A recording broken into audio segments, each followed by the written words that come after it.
कबीर साहब कहते हैं कि जो हम पे अटल होके, यानी कहें कबीर सुनो भाई साधो मैं तो हूं विश्वास में, जो हम पे अटल होकर भक्ति करेगा, यानी जो भेद हम बता रहे हैं उसको अच्छे से समझ के देह से परे कैसे जाना है, कैसे पहुंचना है। पिंजड़े में तो बैठा ही है जीव।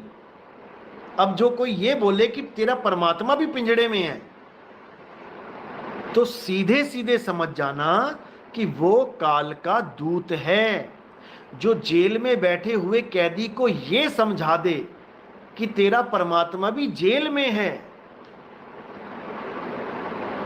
तो समझ जाना कि तुम दोबारा से जेल में ही रहने की तैयारी कर रहे हो।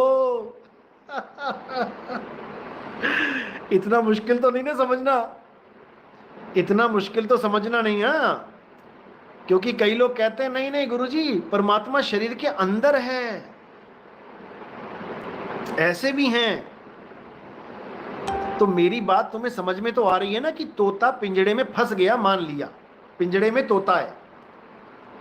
अरे उसका घर थोड़ी नहीं पिंजड़े में है, उसका घोंसला तो पेड़ पे है। अब कोई कहे नहीं तेरा घोंसला भी पिंजड़े में ही है, तब तो तोता गया काम से। जिस तोते ने यह विश्वास कर लिया कि देह में विदेह है,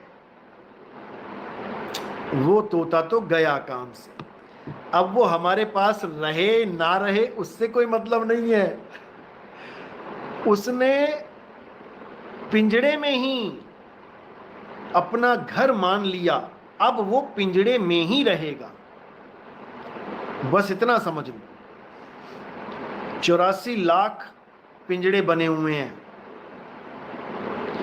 परमात्मा को अगर तुमने पिंजड़े में मान लिया, जैसे अभी तुम्हारे पास शरीर है, काया है आदमी की, तुम्हें ऐसा गुरु मिल गया जिसने तुम्हें कह दिया कि परमात्मा तेरे शरीर में है, तुम्हें बात जच गई कि भाई शरीर में परमात्मा है, मान लिया। क्यों? क्योंकि मेरा शरीर है। कोई कहे कि तेरे अंदर परमात्मा है तो कितना अच्छा लगेगा, मेरे अंदर परमात्मा है, वाह बहुत बढ़िया। अब कोई गुरु कहे कि सूअर के अंदर परमात्मा है, ये बात नहीं जचेगी। सूअर के अंदर परमात्मा है, जाओ उसके पैर छू के आ, ये बात नहीं जचेगी।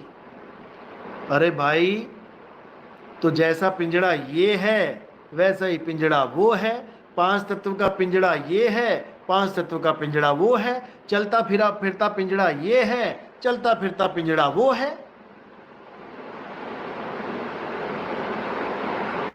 इसमें क्या बड़ी बात है? पिंजड़ा पिंजड़ा है।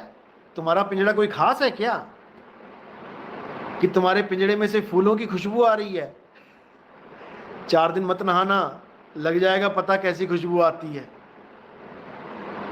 किसी ने तेजाब फेंक दिया ना चेहरे पे, लग जाएगा पता कि पिंजड़ा कैसा है। किसी दिन डॉक्टर ने पेट फाड़ के ऑपरेशन करके फोटो खींच के दिखा दी ना अंदर क्या क्या भरा है, लग जाएगा पता कि कैसा पिंजड़ा है ये। सत्यमेव जयते, अंत में सत्य की ही जीत होती है।